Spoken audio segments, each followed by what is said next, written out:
په احمدشاه بابا نړیوال هوایي ډګر کې د ښځینه مسافرو لپاره ځانګړي امکانات.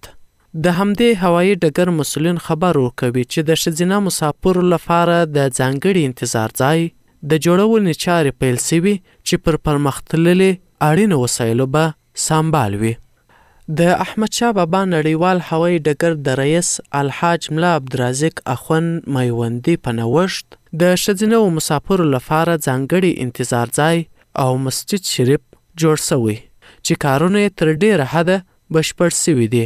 د احمدشاه بابا د نړیوال هوایي ډګر د هوایي چلند د خوندیتوب عمومي مدیر عبدالمصور هوتک وایي یاد انتظار ځای د عصري امکاناتو پر بنسټ جوړ شوی دی. ورسره د یخې او ګرمې هوا سیستم، منظمې او راحتي چوکۍ او نور اړین امکانات لري.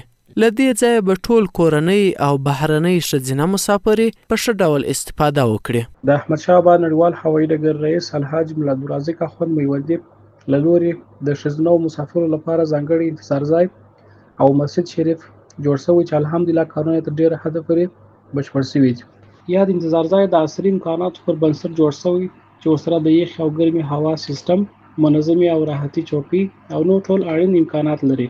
ښاغلی هوتک زیاتوي د هوایي ډګر ریاست مقام رهبرۍ تل هڅه کړې او هڅه کوي چې د ټولو کورنیو او بهرنیو مسافرو لپاره غوره او آرام امکانات برابر کړي څو هر مسافر د همدې هوایي ډګر څخه په آرامۍ خپل سفر ترسره کړي. چې انشاءالله په آینده کې به له دغه انتظار ځای څخه ټول کورني او بهرني ښځینه مسافرې په ښه ډول استفاده وکړي.